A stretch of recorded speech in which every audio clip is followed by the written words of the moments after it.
Hasta ahora hemos visto cómo podemos dividir un problema en partes y representar cada una de esas partes a través del uso de funciones. También hemos visto que con variables podemos almacenar datos simples y también conjuntos compuestos de datos simples usando las secuencias. Ahora revisaremos otra facilidad que proveen los lenguajes de programación y particularmente Python para el modelamiento de problemas, las clases.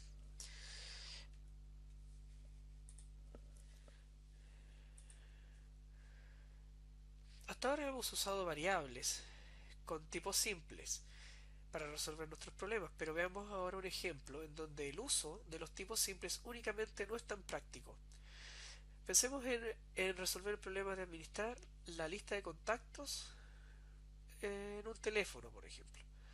Cada contacto contendrá la información de la persona, como el nombre, el teléfono y quizás también el email. Si yo quisiera almacenar los datos de tres personas, necesitaría 9 variables, ya que para cada persona tengo que guardar el nombre, el teléfono y el email. Sería algo como esto. Claramente esto no se adapta muy bien a resolver el problema, ya que en la medida en que tengo cada vez más personas, necesitaría tener cada vez más variables. Y por otro lado, yo no tengo una manera muy fácil de poder decir qué variable va con qué persona. Ahora vemos otro aspecto que también se complica al manejar las cosas de esta forma. Las funciones que se pueden aplicar al contacto para poder utilizarlo. Podríamos tener funciones para agregar los contactos, eliminar contactos y quizá enviar un mensaje a algún contacto. Con variables, cuando yo quisiera realizar una operación cualquiera de estas, tendría que enviarle como parámetro a cada operación todos los datos del contacto que estén involucrados. Y yo aparte tendría que ir y buscar la variable que tiene los nombres, el nombre de la persona, el teléfono, lo cual complica mucho las cosas. No hay una buena abstracción de la información. Ahora, ¿cómo esto se resuelve? Esto se puede resolver usando el concepto de clase. ¿Qué consiste? Consiste en la identificación de los conceptos que nos permiten generar el modelo de un problema y así representar la realidad en el computador. De esta forma logramos una equivalencia más estrecha entre los conceptos del mundo, como esto que es el contacto, y las abstracciones que se usan en los programas, que son las variables. Ahora, la utilidad de la clase es que genera un modelo en donde integra toda la información relacionada con el concepto y me permite almacenarla en una única variable y junto con los atributos propios de la clase podemos tener las operaciones asociadas a cada uno de los elementos. O sea, la clase engloba funciones y datos relacionadas a un concepto común.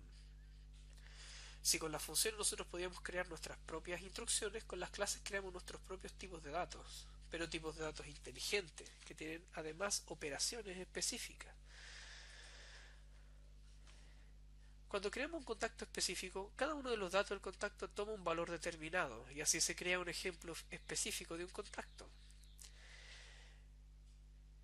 En nuestro celular creamos un contacto nuevo, por ejemplo, María. María sería el nombre, este sería el número del teléfono y este sería el email. El modelo del contacto, que es esto, es lo que es la clase.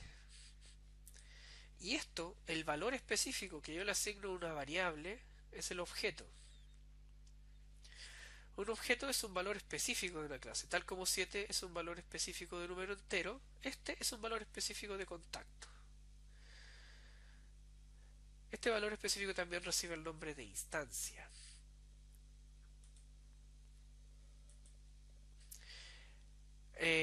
Esta capacidad de definir clases también nos permite clasificar los lenguajes de programación entre lenguajes orientados al objeto y procedurales.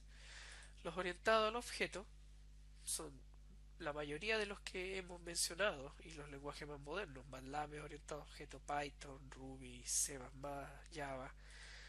Y los lenguajes más antiguos tienden a ser exclusivamente procedurales, lenguajes como C, o el lenguaje que se usa para hacer las consultas en las bases de datos de los sistemas, que se llama SQL. El conocer el concepto de clase nos permite completar la jerarquía de tipos de Python, ya que habíamos visto que existían números, secuencias, pero ahora podemos reconocer que en realidad en Python todos los tipos de datos son instancias de alguna clase, o sea, son objetos, tanto los números como las secuencias, los strings, las listas, los rangos, todos son objetos y por lo tanto tienen operaciones específicas que se pueden ejecutar con ellos. Vemos ahora los componentes de una clase. Bueno, lo primero de lo que están compuestas las clases es de atributos. Estos atributos en el ejemplo del contacto que vimos anteriormente serían el nombre, el teléfono y el email. Estas son variables internas de la clase que cada instancia de la clase tiene. Y cada instancia de la clase va a tener un valor específico de estas variables.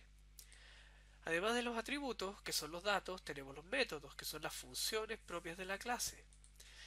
En el caso de un contacto, nosotros podríamos editarlo, crearlo y también escribirle un mensaje. Todos esos serían ejemplos de posibles métodos de una clase contacto. Ahora, ¿cómo funciona la llamada a un método? Yo necesito un objeto, ya sea una variable o un valor de tipo objeto.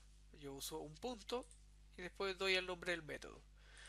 Por ejemplo, en el caso de números, que son los float, por ejemplo, aquí, son objetos también en Python, por lo tanto yo puedo ver una variable que tenga un float, hacer esto, punto isInteger. Aquí estoy llamando al método isInteger de la clase float y le estoy preguntando si el número que está en la variable es o no un entero. Entonces yo que tendría como respuesta en el caso de A, verdadero, y en el caso de B, falso. Esto que yo puedo hacer sobre variables también lo puedo hacer sobre valores, solamente que yo necesito encerrar entre paréntesis los valores que quiero usar para invocar un método. Por ejemplo, yo podría hacer 11.0.isInteger y lo mismo con el 11.5 y obtendría el mismo resultado que si hiciera la invocación a través de una variable. Esta forma de llamar es más confusa, por lo tanto yo no la recomiendo tanto, es mucho mejor hacer la llamada directamente a través de una variable.